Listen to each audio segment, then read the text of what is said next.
This is really exciting for us as we're continuing to develop and just figuring out how can we give students the resources that they need in the best way possible. Now, part of what we provide are resource posts that are available on our website, but nothing is just the same as actually having these conversations. So we're gonna try and give you guys as much free game, as much information as we possibly can. Now, I wanna tell you guys a bit about Greater Influence and who we are. So Greater Influence is a nonprofit we founded in 2020. And the purpose of our organization is to figure out how can we find ways to increase representation. And we want to provide students with as many resources as we can possibly provide. Now, our events are just one of the resources that we provide, but we have so many others, including a free MCAT prep scholarship that we have available. So we partner with Kaplan Test Prep to figure out how can we give over 500 students free MCAT prep materials, and we're providing that to you all free of charge. So make sure you check that out. We have a few exciting partnerships that are on the way, and just want to make sure you guys are tuned in. So be sure to subscribe to all the information that we have coming out. So thank you guys for participating in tonight's event. I think you'll find it fantastic. All the panelists here are just amazing, incredible people who have such a wealth of knowledge to share. So looking forward to tonight's event, and enjoy, guys. Awesome. Thank you, Tino. So like you said, tonight's event will be recorded. So if you know of anyone that may have wanted to join but is missing out, just remind them afterwards that they can find the video at greaterinfluence.org. And then now we'll go ahead and get started. So can we just start with a quick introduction from all of our panelists? Tell us your name and your title. Yeah.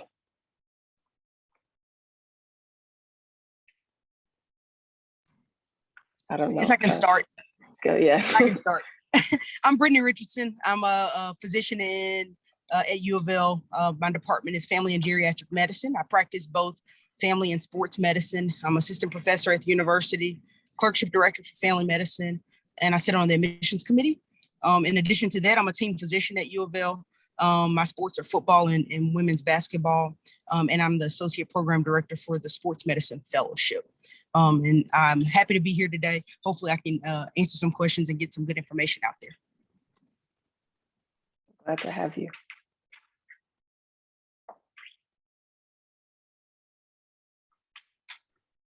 I will, I'll go next. I'm Dr. Erica Sutton. I'm Associate Dean of Academic Programs and Affiliations at Morehouse School of Medicine. I'm an Associate Professor of Surgery, and recently moved to Morehouse School of Medicine from the University of Louisville. So I'm very excited to be here with you tonight.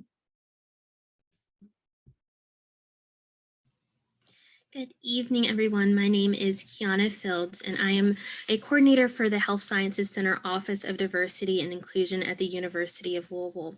So I serve as a liaison between the Health Sciences campus and the university's main campus, helping with our pipeline programs, as well as advising and a lot of other things as well. And I look forward to answering questions and being a resource.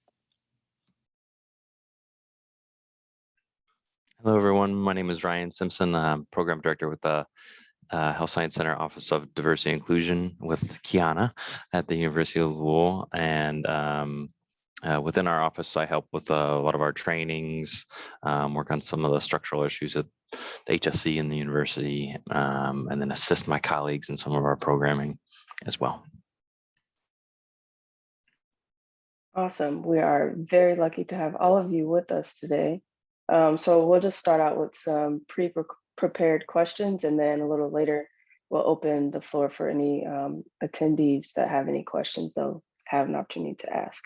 So Ryan, I know you work closely with the Summer Health Professional Education Program, SHPEP, what we call it.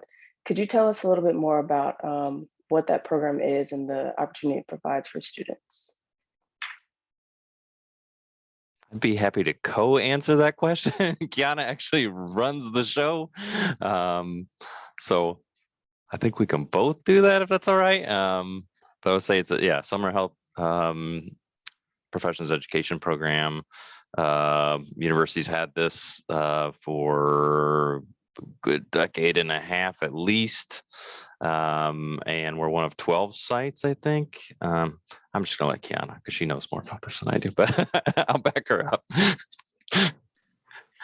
So this will actually be the university's 16th summer with the Summer Health Professions Education Program. And so over the years, it has evolved. The program has been around for probably about 32 years now. And so the basis of the program is to help first year and sophomore undergraduate students interested in the health professions basically get information to help them bust open what does it mean to be a health professional student, and how can we help you get academic, professional, and personal development so that you can be competitive when it comes to matriculating into your health profession of choice. It's also a great opportunity for students who are kind of on the fence of, do I want to be a physician? Do I want to be a dentist? Do I want to be a pharmacist or a nurse? It helps to expose students from underrepresented populations into the variety of career opportunities within the health professions that are typically, difficult to find for underrepresented students. So it's just our way of being able to bust open the curtain of what the system is and helping students to navigate through and helping students to network with current health professionals so that they know what is required and needed for them to be competitive applicants. Yeah, I love that you mentioned networking. So I actually have had the opportunity to participate in the program as well as work with the program. So either Ryan or Kiana, could you speak to some of the networking opportunities that students get when they participate in programs like this? Certainly. So your network, no matter what, grade you are, no matter where you are in your professional career, is so important, because oftentimes you never know where your next opportunity is going to be. So with the program, we are intentional about who we put in front of our scholars. So that means it's either current folks sitting on the admissions committees, or individuals that have sat on the admissions committees before, people who have had a wealth of professional experiences outside of Louisville in our region, because what we have found is that many of our students build those connections with the people that we put in front of them, and often the folks that we put in front of them connect them to someone that they have either contacted or build a network while they were in their health professional school or while they were kind of coming up. And so what we do is that we make sure that you get to be placed into a network of people that is deep, so that you can start to build networks outside of Louisville that you can expand across the country. Yeah, and I would just add that it's so close to what's nice about SHPP is like, and similar programs, is that you can get like the contact information of everyone that comes and talks with you all, so that and also the more interaction, they can remember you. So when you call, like, oh yeah, you were the person that I met at this place, and I remember you for this ABCD reasons, and then you can ask questions that you need and get some of the guidance that you need. So that's one of the things I love about how SHPP is set up. Yeah. Really quickly, I forgot to mention before we started that unfortunately, Dr. O'Connor will not be able to join us tonight. She was a representative of the research experience for undergrad program that the NSF runs. I have had the opportunity to participate in that program as well. So if students have specific questions about that program, you can type them in the chat and I can hopefully answer some, and I also will share her email later. But back to what we were saying. So Ryan, I love that you mentioned being able to get people's contacts and kind of talk to them later, which leads into my next question. Dr. Richardson, from an admissions point of view, what does it mean, or what weight does it carry when you're looking at students' applications and you see that they've participated in programs at the institution that you're a part of the committee for? Yeah, we always look for students who have some connection to the city, whether it's a family member here or family in the area. But definitely if they've done programs in the past, because we know that they've experienced what the institution is like, what the people around the institution are, and what we can offer. And so that they're not, we know for a fact that they're not just blindly applying, that they've searched out our institution, they found something about it that they've enjoyed, and they're now applying because they've experienced those things. And so it actually weighs heavily because that's one of the things we always look for. Yeah, that's good to know. So from a student applying point of view, you know, you want to be intentional of where you're participating in programs, thinking down the line, if you want to explore a place, but also apply to a place, it would be a great opportunity. Dr. Sutton, I don't know if you can add from an interviewing point of view. I'm sure you've been involved in the interviewing process for a while. What does it look like evaluating the activities portion of a student's application? Absolutely. You know, we have a holistic review process on the admissions committee, which means we're looking at more than just your GPA and your MCAT scores. And one of the things that factors in greatly into the holistic admissions process are really your activities. For our school, we are not as focused on geographic involvement. We certainly have a goal to recruit people from the state of Georgia, but we are a private school and we are a nationally recognized school. So we had 8,000 applications this year for 100 spots. So really, we look a little bit more closely at mission alignment, our alignment to serve underserved populations. And so some schools may also be looking for in-state candidates or geographically, interested candidates or mission alignment. Yes, I love that you mentioned, every school is kind of looking for something different.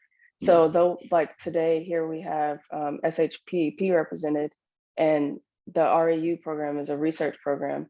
But Dr. Sutton, what are some other type of opportunities or things that students could be doing in their summers and in their free time that add value to their applications? I really think that the greatest value that you can add to your application overall is knowing yourself and your career trajectory well.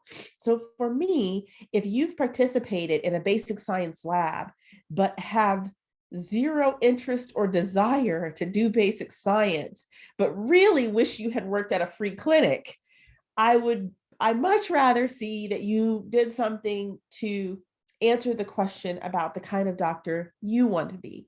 And that shows up when your interview doesn't align with your activities.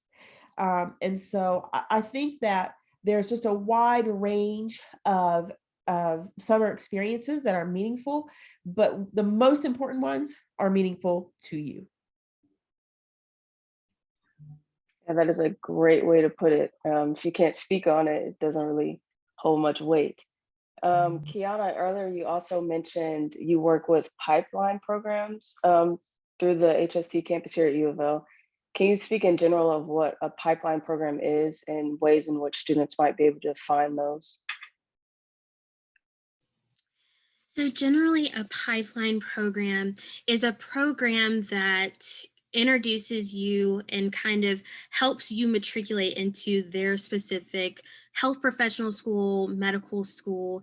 So we have, I think SHPP is more of a borderline prep/pipeline program, in which some true pipeline programs is if you participate in their program, you have either an automatic admissions into their health professional school, or you have, a leg up in their school. And though SHPP definitely holds a lot of weight, specifically at U of L and also in other schools because it's a national program.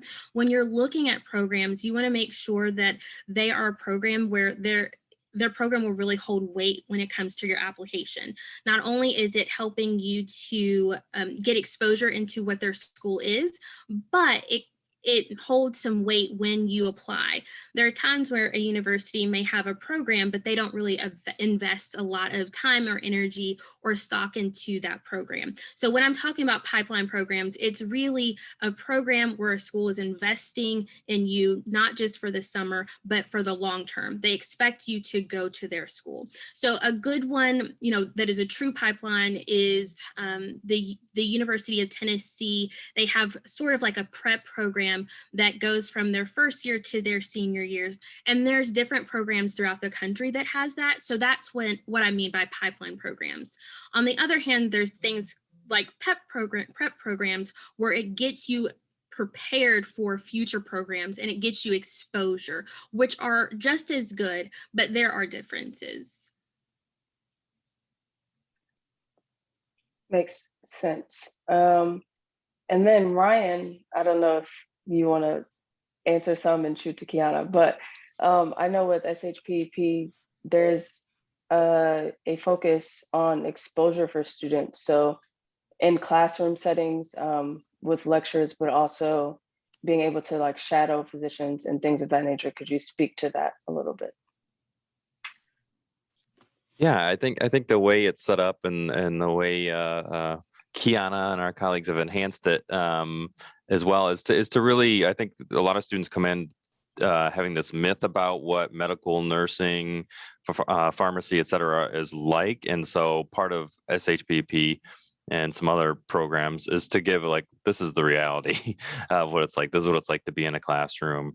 And then also having panels like this tonight, SHPP has like, all right, you're going to talk to some current medical students to see what their current lived experience is. And really giving some other hands-on opportunities as well. So for like those interested in the dental track, we have dental faculty who are in there like doing what they would some of the curriculum like they would be doing when they're in dental school, to really give students a real glimpse of what it would be like. Because again, there's a lot of myths built up is what we hear. And so it's interesting with SHPP, a lot of our schools are competing to really take these students like, oh, you're interested in medicine? No, I'm going to convince you to do dentistry and show you what it's like in the coursework, but also where the careers can go. Because it's once you get a little more exposure that can help give students an idea where they're more aligned. At least that's what we've seen over the years. Yeah, so when we talk about students getting exposure, obviously it'd be great if everyone had the chance to participate in programs like SHPP. But for students that don't, for whatever reason, Dr. Richardson, can you speak to some things that you've seen students take advantage of or seek out for themselves, other than like specified programs that have also make them stand out in interviewing, but also you can see that they're invested in their medical career, future medical career? Absolutely. So shadowing experience are things that I think that across the board, no matter what institution you apply to, they'll be looking for your exposure to medicine through shadowing. And so if you can align yourself with, even in your hometown or where you're in college, some physician and do some longitudinal experiences where you just go and hang out with them in the office and see what their profession is like, what their practice of medicine is like, I think that holds a lot of weight. But also if you can do different, expose yourself to different areas of medicine as well, so that we as an admissions committee can see, okay, this person not only exposed themselves to medicine, but they also expose themselves to different areas of medicine so that they can explore what options are there. And these shadowing doesn't require a dedicated program or any of that. It requires you to reach out and find a willing person to allow you to spend some time with them. The other thing that holds a lot of weight as far as applications and interviewing and some questions we ask is longitudinal volunteerism. And so experiences that, it's not that you went one time for 8 hours and did it, but that you've spent your time over a period of time doing the same thing, because it shows to us that you're invested, you're dedicated, and you're someone who finds their niche and continues to explore those things. And it doesn't have to be medically related. That's the thing that people, I think is a misconception. A lot of my volunteerism when, I applied to med school was through my church. It had nothing to do with medicine at all, but it showed them, number one, that I was invested into something and that I was willing to spend my time doing that thing. And so working with the youth group was one of my experiences that had a lot of my volunteer hours. And it was something I can talk about and be passionate about. And some of my interviewers could relate to it. And so volunteerism is something definitely to put on your list of things to do in the summer, and some shadowing experiences. And neither of those require a program, quote unquote. And Dr. Sutton, when we continue the conversation of finding things that are meaningful to you that you can really speak to in your interviewing process, how would you suggest students go about that and kind of shift their minds from, medicine, I'm trying to get into medicine, so I have to force myself in this box, versus I'm also discovering and presenting who I am as a student and a person for a university to actually be attracted to me? Sure. The first step is sincerity. And believe it or not, the way that you build that skill is to spend time in self-reflection. Now, I know you're thinking I'm about to tell you to cross your legs and, pinch your fingers and meditate, but whatever reflection looks like for you, me, sometimes I have to go for a long walk, hike, run. But that reflection activity is to think about and connect with your values, and don't be apologetic if one of your values is, I want to make X amount of money. Think about why that is. Does it have to do with financial insecurity in your past? Does it have to do with a lifestyle that you're trying to attain? But connect with those values so that you understand them and you say, are there other ways to do that? Are there other? It is all to build a sincere story of why you chose to do the things that you chose to do.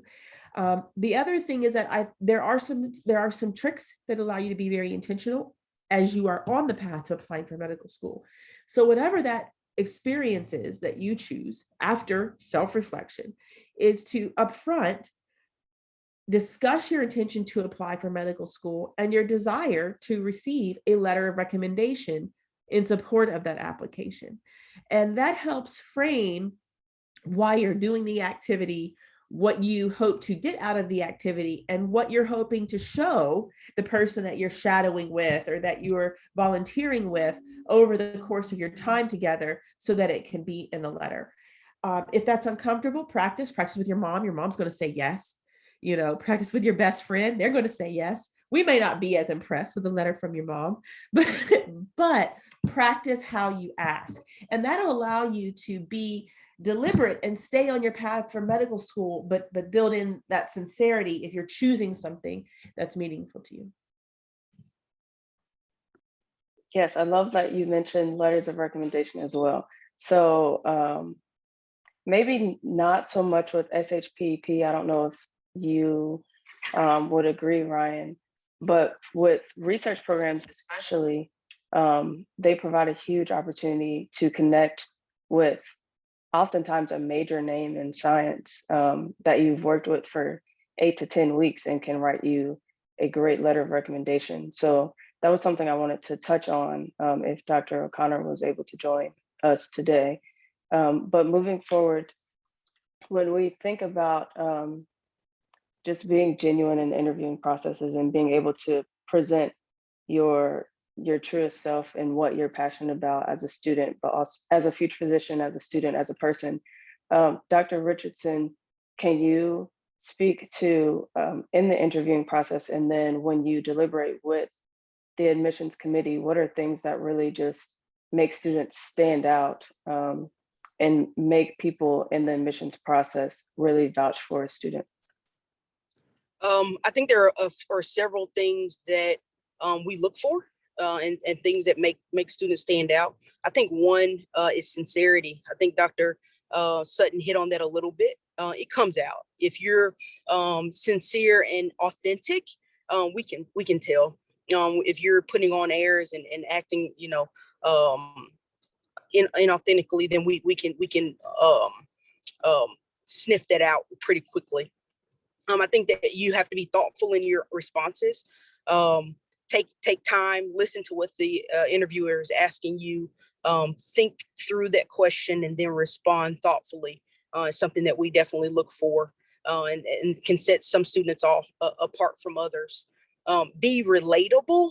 And so you have to You have to, know what room you're in, and kind of, as much as your interviewer is interviewing you, you're trying to pick out who they are as well. And so try to read the room, and try to relate to that interviewer. If the institution ahead of time tells you who you're interviewing with, it's not wrong to see who that person is, and see what their interests are, see what department they're in and what they do on a day-to-day basis, so that you know what topics may pique their interests. And so things that you can relate to them on. And the other thing that we always talk about is your experiences. You have to know what you've done. We review your application. You wrote your application, and so we expect that you will be able to speak on those experiences and tell us what you learned and what you got from them and why you did them. It is great to have a robust CV and a robust experiences.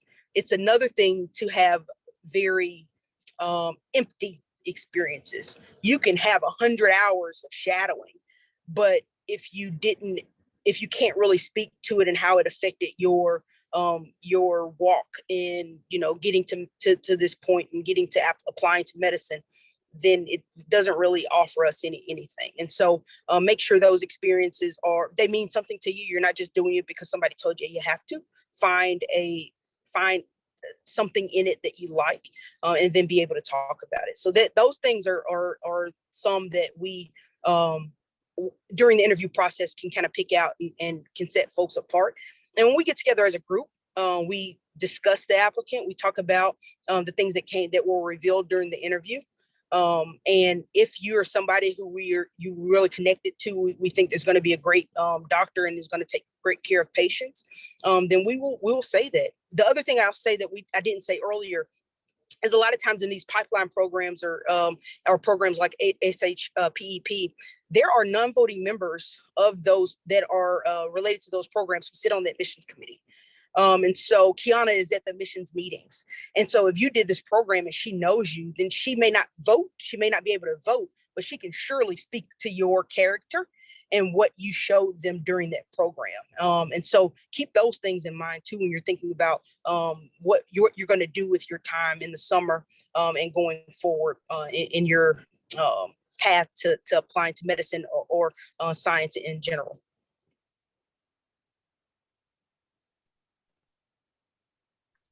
It's Yeah, also why okay. treating staff poorly could sink your ship just as fast. Yes, definitely something to keep in mind. So when we talk about programs though, realistically, you're not guaranteed to enjoy everything that you do. So especially when we think of research, there are students that may do a research program and it's their first experience with research and it's just not their favorite thing. Dr. Richardson or Dr. Sutton, can you speak to how students can still find value in programs, even if, for example, they do a research program and they didn't really love their research? What are some things that they can still pull from that opportunity and speak on? Well, I'd start with saying, what did you learn about yourself? You want to speak positively of the experience, and you want to speak positively about yourself and what you learned from it, and then stop talking. That's exactly what I was going to say. You can find a positive in every experience. You don't have to talk about the negative. No one is asking you, unless they ask you specifically about a negative experience. You don't have to talk about that. You don't have to say, I hated it. You can say, this is something I did. This is an experience that taught me about myself, and this is what it taught me. And then stop. I agree with that 100%. Yeah, that's very valuable to learn. And then Brian, I'm not sure if you know, or if you can tell me, but are you aware of how frequently students that participate in SHPEP matriculate into their designated program? So for example, the medical student group, do you know how often those students matriculate into a medical school program? I don't know the statistics offhand, but it is very high. I want to say above 85%, again, we don't have the national data, Mhm. unfortunately, but it is quite high. And I know for, for U of L, that's certainly one of the main drivers of where we're trying to get students from SHP into U of L. And I know so we work with the other 12 schools as well that have an SHPP program, and they're using the same thing. They're using that to not only to provide the services that the program's supposed to, but they're using it as a recruitment tool for their school. And then within the school, like a UOL, especially, each of the schools, health profession schools, are trying to grab those students, because the students have already passed some level of they had to apply for SHPP or whatever other programs schools are looking at. So that like the faculty and the admissions folks already know that the student has put in extra effort, and is pursuing this, improving their skills, et cetera. So the schools are really wanting to happen. But I think, unfortunately, I don't know the national data, but I know it is high. And you mentioned application. Can you talk to what the application process looks like for SHPP? Yeah, so it is, as it is a national program, it's an online application, usually happens in the fall. November 1st is when it'll happen every year. Past 2 years have been a little unique with COVID going on, but each school usually gets about gets like 80 scholars.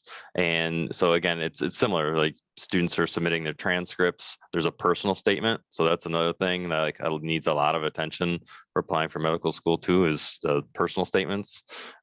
So, putting a lot of intention in that, having lots of people review it, and getting being good at telling your story. Again, as Dr. Richardson and Dr. Sutton have mentioned, like, what are your motivations? Show so that you've done some reflection on who you are and why you're currently where you are in the path. So SHPP is somewhat similar to that. It's transcripts and a personal statement along with just answering some other smaller questions, but that's the process. Gotcha. And to admit when you don't know, when people like, I don't know this thing, but I think this is why I'm pursuing about. So having a little humility, I think, is what we like to see. So we have a few questions in the chat. So I'm gonna ask a few of those, and students, again, if you have any more, feel free to type in the chat, or you can unmute your mic and ask yourself if you would like. One of the questions we have, either to Dr. Richardson or Dr. Sutton, are you aware of any postgraduate programs that you would recommend for students, or any programs for non-traditional students that are looking to further their matriculation process? I actually really like the U of L program a lot. Great track record, strong base of skills developed, worked with several graduates who come to medical school exceedingly prepared. So I really like the program at U of L. Morehouse School of Medicine has a Master's of Science in Medical Science program. What I like about that is you do get a master's degree, also very strong track record into Morehouse School of Medicine. I caution everyone to look at the cost, and look at that cost for where that money is coming from. You, a parent, loans, that matters when you're going to do 4 years of medical school plus, more years of residency. And look at what the degree, if it exists, opens for you in terms of potential jobs. Let's say you're not successful matriculating, and then kind of make a decision about, do I spend, and I've seen them cost anywhere from $24K to $45K. Do I spend that amount for 1 to 2 years? And I like programs that are 1 year. We just started a 1-year program at Morehouse School of Medicine, because I think that is a steep price tag to expect 2 years of private tuition before 4 years of private tuition. So just look careful and get advice. Please do not get into one of these without talking to a mentor, somebody. Get help. Yeah, the only thing I would add to that, I agree, post-bac programs are are great. And there's some really good ones in the country. U of L has one. SIU has one. They have proven themselves to get people into med school after these programs. And so I agree with her, before you sign up, number one, ask about cost. Number two, ask about how it will help you get to your goal. If they have not had, you can get a master's, but if they've not had anybody get that master's and then go and apply to med school and get in, then what are you really doing? And so ask about their track record and ask about their success rate for getting folks into med school. And I'll tell you, I know for a fact that U of L has a 80+% matriculation into med school rate with their postgrad program. And I think it's 1 year. It is 1 year. No, I'm sorry. It's 2 years. It's 2 years. I'm not sure if I just heard that or if some people jump off the track after 1 year. They could. It is a 2-year program. SIU Okay. may be a 1 year. I'm not sure. But U of L is a 2-year postgrad program. And I don't remember the cost of U of L, but it was very reasonable. Next question. It looks like we have a student that needs a little bit of advice. I have an acceptance from one medical school and am on the wait list for my top choice school. I sent an update letter about 2 weeks after being placed on the wait list. I intend on sending another one at the end of June. Should I refrain from signing any MPNs and looking for apartments for the school I'm accepted to? I told her, sign that letter. Do not miss your seat. You could always, you better send them that deposit by the deadline. If you get into your top choice, you could call and humbly, explain why you're going to a different med school, but do not miss your seat. Take it. Well, Thank there you all. go. My mom was going to kill me if I didn't do that anyway. So she went ahead and put up the deposit money for me. Praise the Lord. And Look, you're a this is her Xavier dream grad too. too? I'm a Yes, Xavier I am. grad. Reach out to me. Thanks you. You know. Yeah, this is her dream too, okay? I'm not there yet. I just got out, but thank you all. We also have a question about any research opportunities you know of for non-traditional students.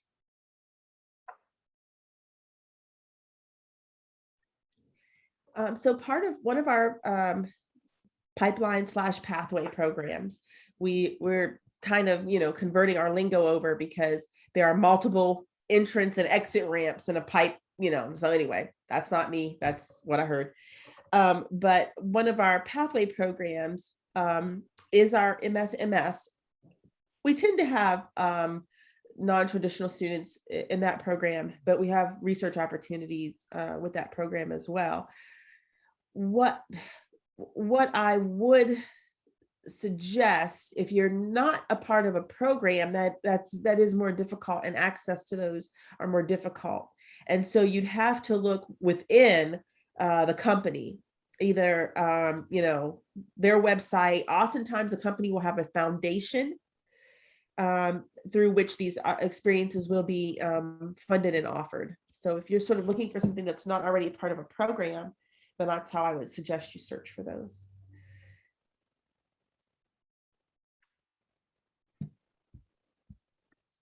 I believe that NSF may have an opportunity or two, and I think the CDC may as well.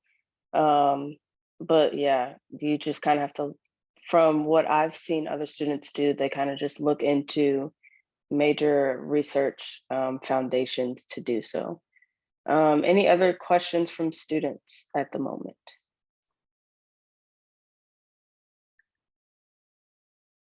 While we wait, I can speak about the research experience for undergrads really quickly. So it's a program that's funded through the NSF. And again, I don't know everything, but I did participate in it while I was in undergrad. So obviously it's for undergraduate students, but they fund students to go to labs all across the country, and I think even a few international labs as well, and in different areas of science. But they have a biology, I guess, portion of the program that probably would be to most interest for medical students. But I believe they're all 10 weeks, maybe 8 to 10 weeks. And a lot of them will fund traveling as well, and as well as housing and provide a stipend. So it's a great opportunity for students to look into if you think you may be interested in research. You can just very easily Google research experience for undergraduates in SF, and it'll be the first thing that pops up. The application process varies depending on the location that you're going to. But again, it's a great opportunity to get your name in schools that maybe you wouldn't have had access to before, or to meet amazing researchers, to do some really cool projects, maybe have the opportunity to present or even publish a paper, which can be huge on your application. So just another thing to think about. And I'll put Dr. O'Connor's email in the chat really quickly, just in case anyone has specific questions or think they may specifically be interested in that program. I want to add real quick that U of L is applying for one of those NSF grants that provides these services. Hopefully we'll get it, but to support more, same thing, yeah, to get more undergrads doing research, having research opportunities here at U of L. I want to bring up a unique experience that we really had to figure out quickly when all of the research labs were shut down. And that was scribe training. And so we developed a scribe training program, and that allowed students to make money and get clinical exposure. And actually, one of our most successful trainees is in Louisville. So I tell people to look at that. Most scribe programs, I think they're going to cost you about $1,800. If you do it through an institution, you may get a little bit of a discount on that. And I'll tell you that I've seen some that, you know, are 120, anywhere from 80 hours to, you know, 130 hours. That's a lot. My experience has been, that's a lot. I would look more for the 80-hour ones. I think that you can get good experience without, you know, kind of getting bogged down in extended training.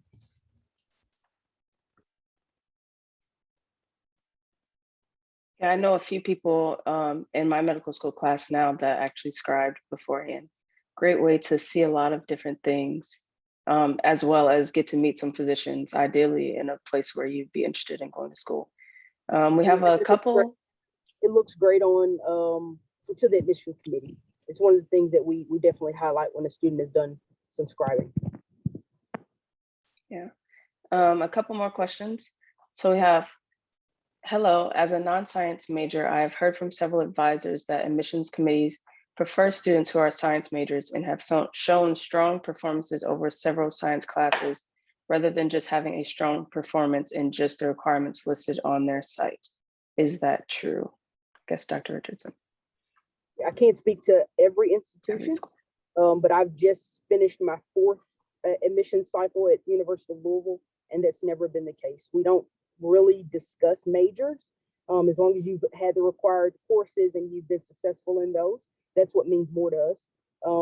We don't weigh students differently based on their majors. That's not been my experience at all. I agree. We're trying to see how you're going to do with the material in medical school coming past you at a fast pace. So I'm not seeing any preference. As a matter of fact, having a different major may actually be a good talking piece during an interview. I've had music majors, I've had English majors. We can talk about different things than I can with my biology major or chemistry majors. And so it may actually give you a little bit of an edge at times when you can have that a little bit different of an experience. Well, we know you meant to be there, right? We know that this was deliberate.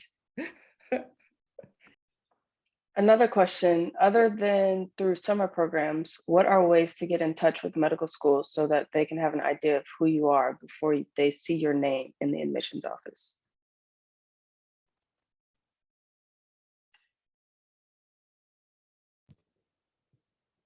I don't want to speak to our Office of Diversity and Inclusion, but I think I can.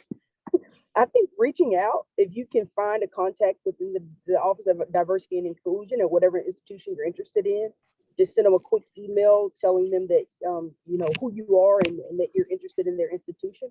I think that goes a long way. And then they can work to, you know, if there is some connection they can make with you, then that would help. Like I said, especially at U of O, like I haven't been at any other institutions. I can't speak to other places, but I could guess that this is probably consistent, at least to a certain degree across the board. Those folks are on the admissions committee, or at least have some involvement within admissions. And so if they can recognize your name and speak to your character, or say that, hey, this person reached out to me and they didn't have to, then I think that goes a long way. I'm going to tell you, your MAPS chapter is probably one of the best ways to do that. That's, you know, like SNMA undergrad. And so you'll be invited to do things with, you know, with the NMA members, community docs. So I recommend, you know, involvement at kind of the appropriate level for your training.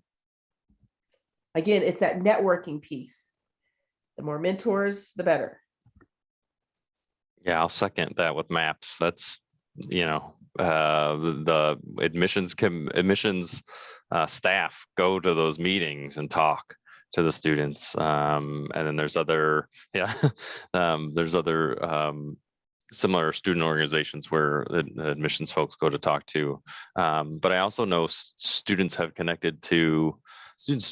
done their research, like who's on the admissions committee, and find out ways to get connected to faculty and staff, either through university programs, things like that. But I also know, say with so I'm thinking of nursing programming, but you know, like faculty are connected in the community in other ways too, whether it's through the nonprofits that they work with and getting involved with those, just to get some face time, and other community-based organizations where medical professionals are at. Sometimes that helps get people connected in those networks.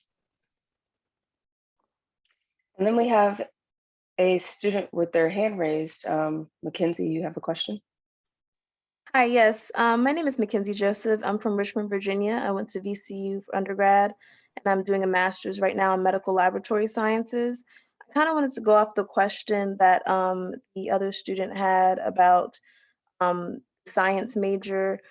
So I have a science degree, but I did this master's to kind of get a stronger foundation and to help build my science GPA in a way. I wanted to know how you guys would view that master's as opposed to a traditional post-bac, as I'm applying to schools now. We have had a lot of discussion about this.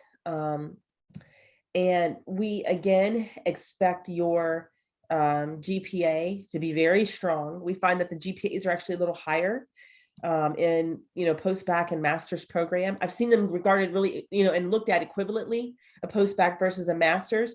I think the difference with in particular with the master's that you've done, is that you're probably a little better positioned than a post-bac to get a job in industry, you know, and in a research lab afterward. Yeah, I agree with that. I think that they're held in a pretty similar view. But again, that master's that you have can translate to a job, whereas a postgrad program may not do that. But whatever you can do to improve your GPA, if that's what you need, is important, because it's something that every admissions committee will look at. Another question, what are some meaningful ways to spend gap years? The student has heard that working as a medical assistant and gaining more experience is a great way, but has also heard that most students spend it getting research experience. Which would you recommend? If you're interested in research, then research is a good option. I think that being a medical scribe is a great option. It gives you exposure to medicine. A lot of times when whoever you're working with finds out that you're interested in applying to med school, or you've already done that and are interested in applying again, then they will make sure to involve you in interesting cases, and talk to you a little bit more about assessments and plans and physical exams and such. So you get a little bit different experience doing that.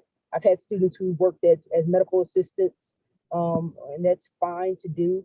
But I think that whatever it is, it shouldn't be just to make money.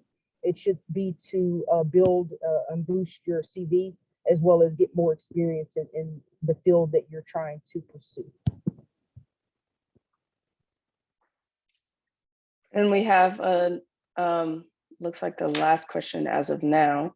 As a non-traditional applicant being accepted into medical school after not being in school for a few years, how can I best prepare for my medical school classes? Well, you starting this fall, Yes. go on vacation. Strap up your boots.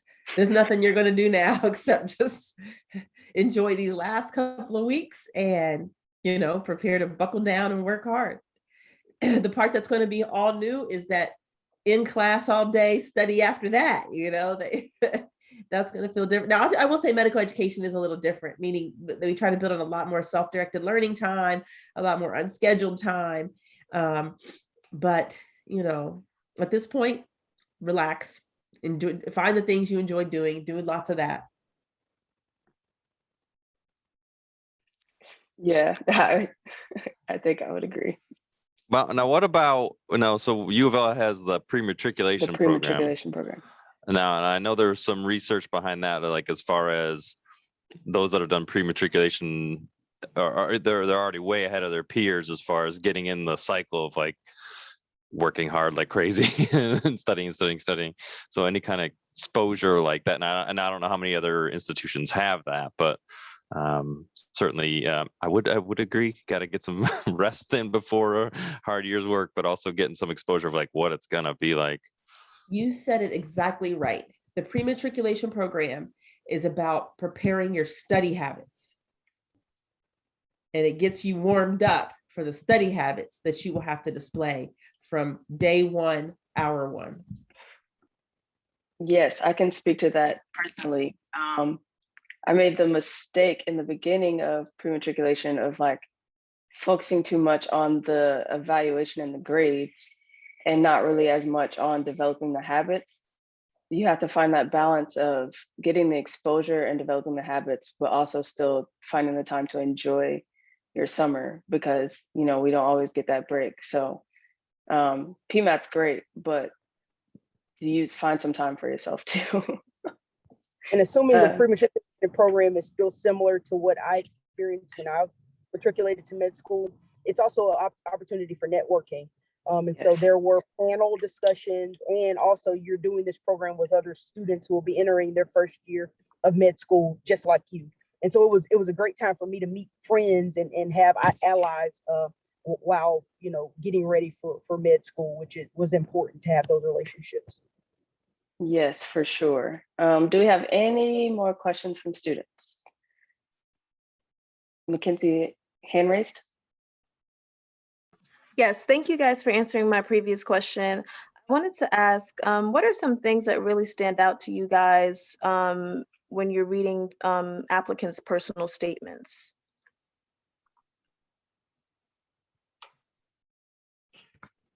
I like everybody's a little bit different. I like a storyline. And so when students parallel their interest in medicine with something else, with a storyline. For instance, mine, I'm a big sports person. I work in sports medicine now. And so I talked about basketball and how, navigating basketball was similar to navigating medicine and getting to where I wanted to be. I like that. I also I think it's important if there are any failures or hiccups along the way that you've experienced. I think that addressing that during the personal statement is important because it gets it out there. And it gets it out in the open so that you can talk about it if you need to. I like to know, why are you here? Meaning there are lots of careers that are fulfilling. Why do you think this career will be fulfilling? What about this profession aligns with your values? You don't have to, some people aren't comfortable sharing details about their parents and their family. And so I don't have a hard requirement. And I have certainly been with other people who've advised, tell us about your mom, your dad, your brothers. Just not everybody's comfortable like that. I'll be honest with you, I've noticed mostly people of color aren't comfortable like that, sharing a lot of intimate or personal details. And so I don't think that I think that that's some of the inherent bias in the process when you say that it has to include those things. You may or may not have had a father in the picture or a mother in the picture, and you may or may not want to talk about that. So I just like to know what that is for you. I have to tell you my favorite personal statement of year before last, an applicant was a gentleman who just told he was born 3 weeks before me, and I interviewed him a year ago. Okay, so anyway, and he told his personal story of being from a large family, the educational values that he didn't receive, the things he did get caught up in, and his journey back from those places and spaces to this, which had meaning to him. And I mean, I said, look, I don't know where you're going to go to medical school. I hope you go to medical school at Morehouse School of Medicine. But if you don't, I'm your mentor forever. It was just truth. And I loved it. I know that there's been some papers written about like when students sometimes feel pressured to put a trauma in their life, and explain that. And that's, again, that does bias, the situation, and probably not enjoyable either, to have to share that with random folks. So that's mixed. I don't think you have to. Yeah, I really don't think you have to put in there some trauma or sad story. Yeah, I'll never forget this sermon I heard from a pastor. He said, "Some of y'all are out here living a mighty good life. Some of you could have 2 doctor parents, and things are going according to plan. I mean, but you got to tell your story, and that sincerity comes through." I think people are looking for growth, like some example of growth, whatever that may be. Mm-hmm. It looks like we have. Oh, go ahead.